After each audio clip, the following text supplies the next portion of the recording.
Okay, so I'm just going to quickly grab your screens. And so, again, it shouldn't take too long.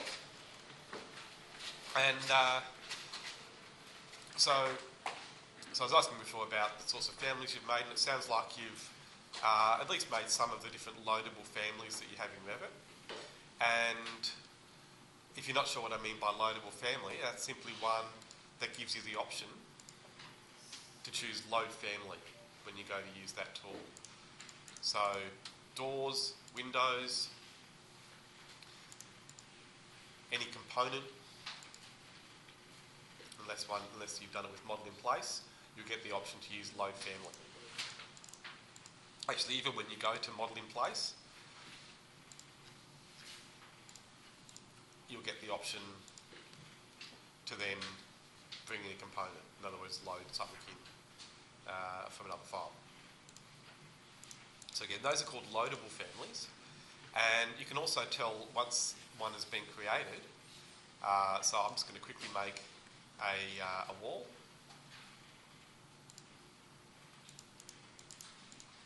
And put a door into it.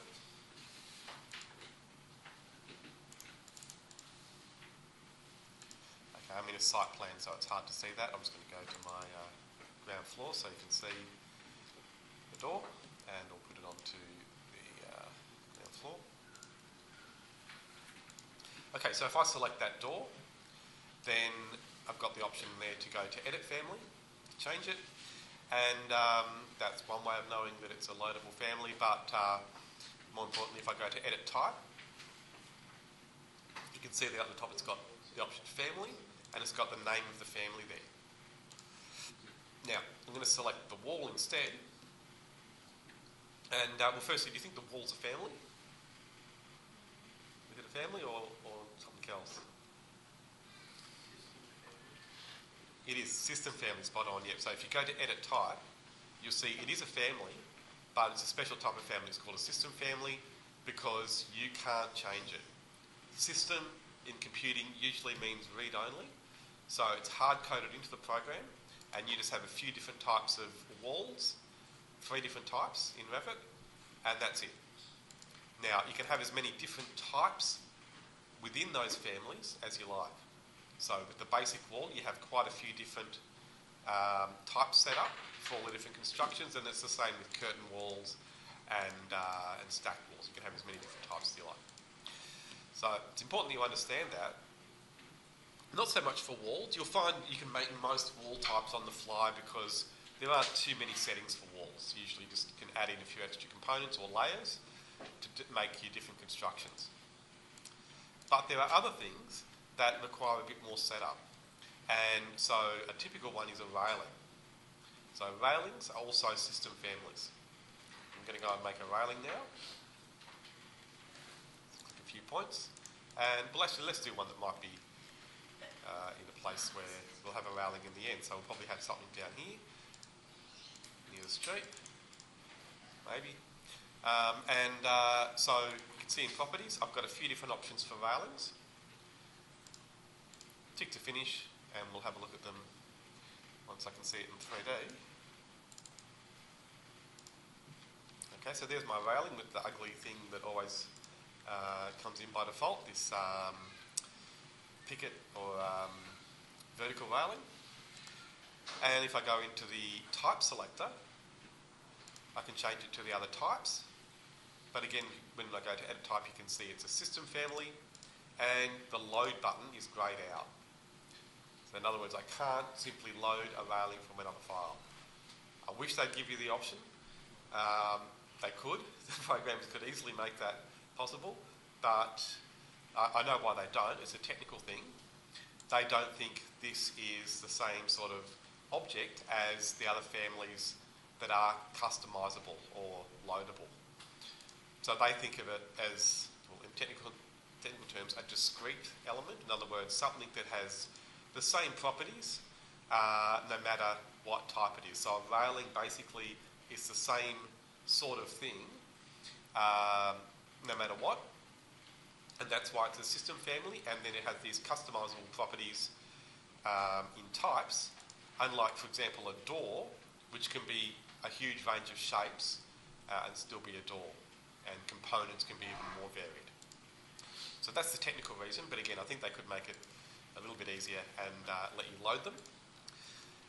So what I'm going to show you though is how you can actually get railings from, essentially from a library, from another file. What you need to do, instead of trying to use load family, is just use open. It's that simple. So people get into trouble here when they go to the menu and still go to open. If they then choose family, it won't work. You need to just click open, or if you like, choose project, because what you need to do is open a project file. So by choosing open instead of choosing one of these options, just going to open there, it'll open all the different formats Revit works with. So that's the first thing you need to understand. You're trying to open a project file, not a family file. And they give you a whole selection of railings. If you go to the Revit library, let's just go to the metric library. This is the one you get with the program. Then there's a sample files folder, which has, you might have seen this, railings, fences, details, roofs, stairs. All those things are system families. So I'm going to go to the railings file, double click. So I've just opened it the same way you open any project. Nothing complicated about that, but again, if you're thinking too much, sometimes you'll be trying to open a family, and that's where things can go wrong. So it's a project file, just like the one you've been working in, and now you can see all these different railings that come with the program. And this is why I don't often worry about using templates that other people have made or that have been set up with a lot of settings, because you still will need to go and get things from other files, and it's fairly easy once you know how to do it. So here you can see maybe a railing that's a little bit more interesting than the one I've got. So I'll select that. To get it into my current project file, just need to go to the clipboard panel up here and choose copy to clipboard. Now I'm going to go to the switch windows option, and a little tip I can give you there is you can see I've got these views that are all from the project I've been working in, and I don't want to have to think about the view that I want to go to and search through all of those. So I'm just going to use the button next to that to close hidden windows, and that's going to close all of the views except one in each file that's open. So that makes it much easier to navigate your files. And there now I can see I've got the 3D view, so I'm just going to go there. Now on the Modify tab, I'm going to go to Paste. If you get a message about duplicate types, that's usually to do with materials, so you can just click OK there, it's fine. And I'm just going to click anywhere to place that. Doesn't matter where you put it, because I'm not going to use this actual railing, I just want the type. So clicking to one side, to finish the paste, I can now select it, and you can see there the name. It's called, it's a railing, and it's called Parapetto 08. I'm going to delete that one. But now any railing I have in this file, I can select, and in the list now it's added that railing type. And there we are. So I can do the same thing with stairs. Right, so I'll go back to ground floor and just put a quick stair in. So which stair option have you been using? Sketch, good, yeah. Stair by component is an absolute pain, I think. It's good if you need to do a lot of detailing. If you need to do stair details, once you go to build it, especially for concrete stairs, it can be useful. Actually, even for doing numbering and things like that, there are some good options with stair by component. So have a look at it. It's good sometimes, but in the early stages particularly, stair by sketch is usually a bit easier, and it's the one I still probably use most of the time. So again here, make sure you know there are two options for stairs.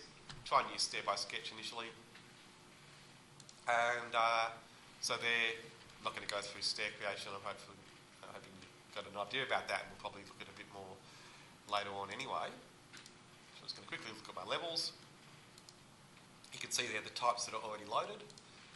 So I'm just going to click times to get basic L-shaped stair there, and let's have a look at it in 3D. So again, horrible, or not horrible, but just a standard sort of residential stair. So now I want to try and get something different. Again, open. I don't need to browse this time, it's already in that folder. And sample files, and then again, this time I'm going to open the stairs file.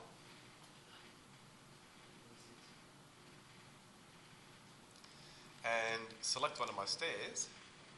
And then you're going to see, it's similar to the railing file, we've got all these sample stairs, but these are made with stair by component. And the way you can tell is if it says either assembled stair, I'm just going to select it and show you up here. If you see assembled stair or cast in place or precast stair, they're all done with that new component option. If it's stair by sketch, it'll just say stair. So it's basically you've got the old routine and the new routine. And the new one does give you more options. But again, sometimes it's overkill. Okay, so the reason though I've got these new stair types is because I've opened the stairs file from the sample files folder that's come with the program when Revit 2015 was installed. So remember, I've given you an extensive Revit library on the P drive, and I've made sure that the sample files folder there has the old versions. So if you're using Stair by Sketch, open the stairs file from there. It'll look exactly the same as this one.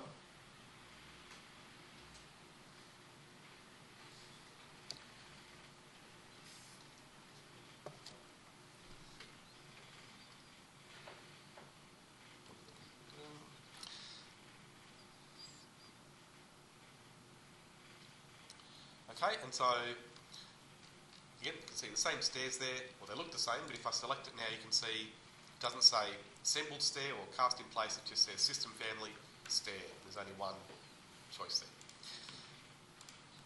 Okay, so I want to try and get this stair with a centre stringer in there. Again, I'm going to select it, copy to clipboard, go to my switch windows option, go back to my project file. I'll go to the 3D view so you can see the change right away. And then again, modify tab, paste, just to bring it in, put it anywhere, it doesn't matter where it goes because it's going to be deleted anyway. Delete it, and still when I select any stair in properties, I can choose the one I've just loaded.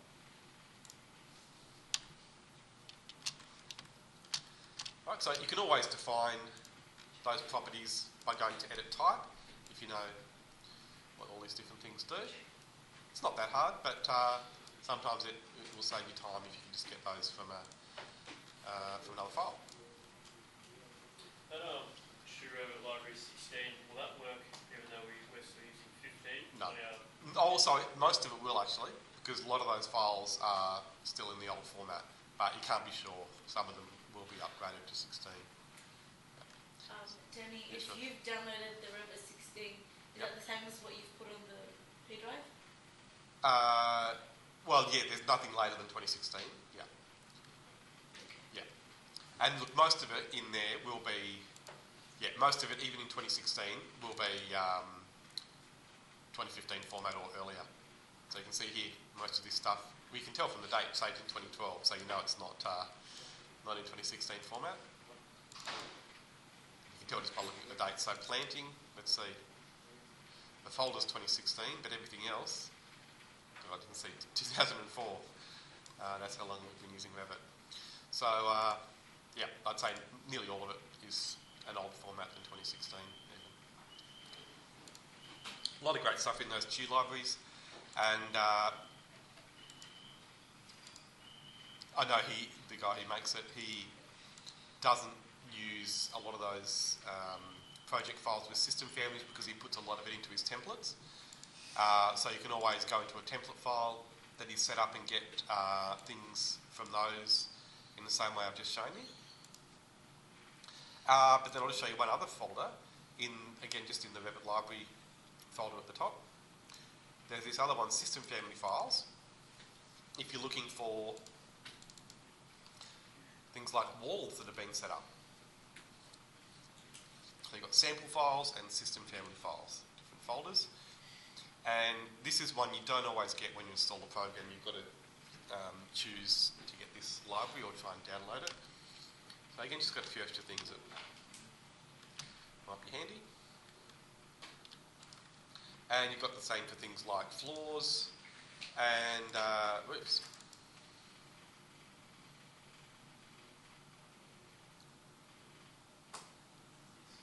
And then the very last thing I'll show you. Okay, so roofs can be handy. Okay, so the hatch patterns really are the main thing that's useful on those. And they'll load into your file when you load in the roof.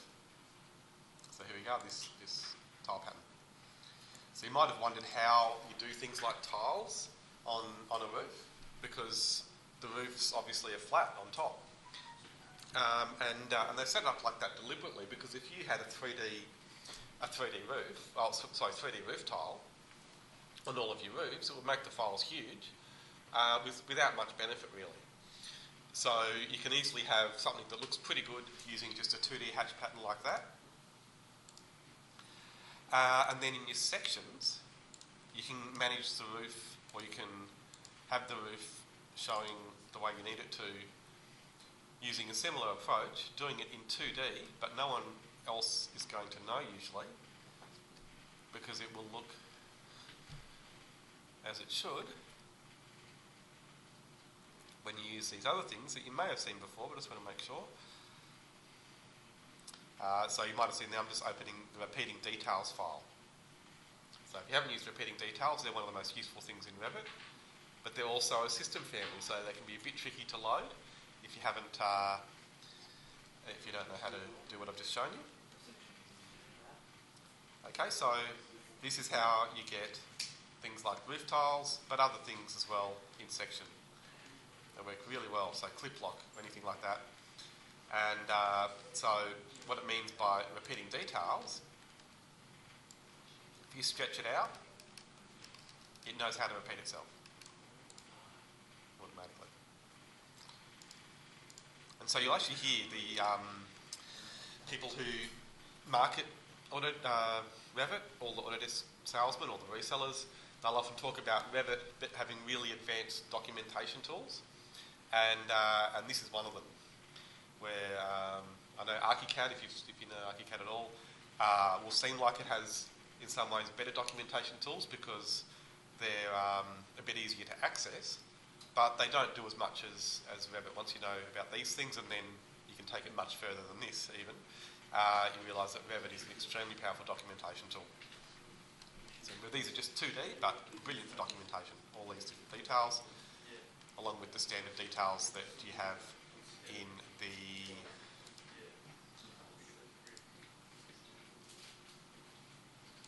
detail components folder. So make sure you're aware of that as well. They're loadable families, of course, so they're much easier to bring into your projects.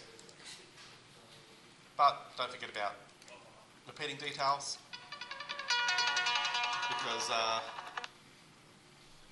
again, they're extremely useful. You just need to know they're a system family. So just like the railings and the doors and windows, the railings and the stairs,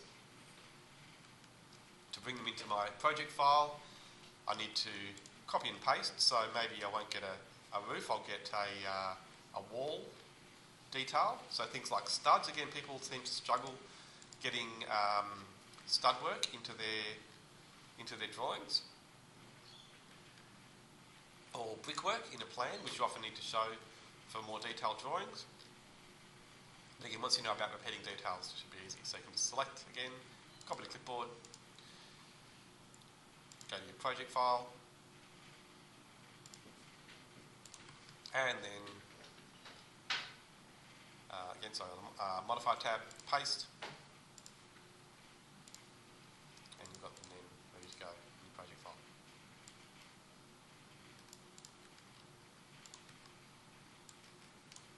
So that's just modifying the the one that was already there. If I want to add more of them, they're on the Annotate tab, and under Component there, you have the option for repeating detail components. And you can see then, well, we already had a brick repeating detail, but that one is for section. The one I've just loaded is for plan. Is there different lines in this family? Because Oh, yeah. there's only a couple of types of lines. We've lost like all the, say, the boundary line things in this new template. There's not as many. Oh, you mean, the line work? Oh, yeah, so that's easy to set up. So if you go to the Manage tab, it's under Additional Settings. Then you've got Line Styles. Click on the plus there, and you can add and remove as many as you like. So that's if you just want to draw things like detail lines. And they're really easy to set up. You usually only need a few.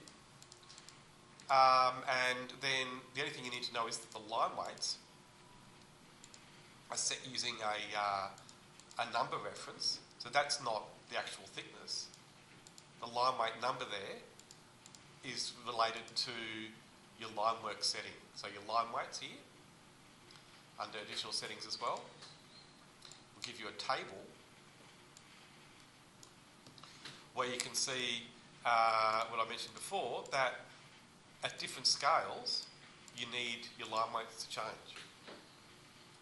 So number 1 is for your lightest line weight. On a 1 to 10 drawing, that can be heavier than on, say, a 1 to 200 drawing. Okay, generally, the line weights get lighter as the scale gets smaller. So again, here you can see sort of a medium line weight like number 3. 1 to 10, 0.35, but then once you go up to 1 to 200, much lighter, 0.18. So you can adjust those, and one of the first things I'll do with my own projects is go and lighten a lot of those line weights. I don't think they're anywhere near light enough. In other words, the lines are just far too thick in most standard Revit setups, and it's an easy thing to just go and lighten these. You don't have to go and select all your objects, just come into here and lighten those line weights as you think appropriate.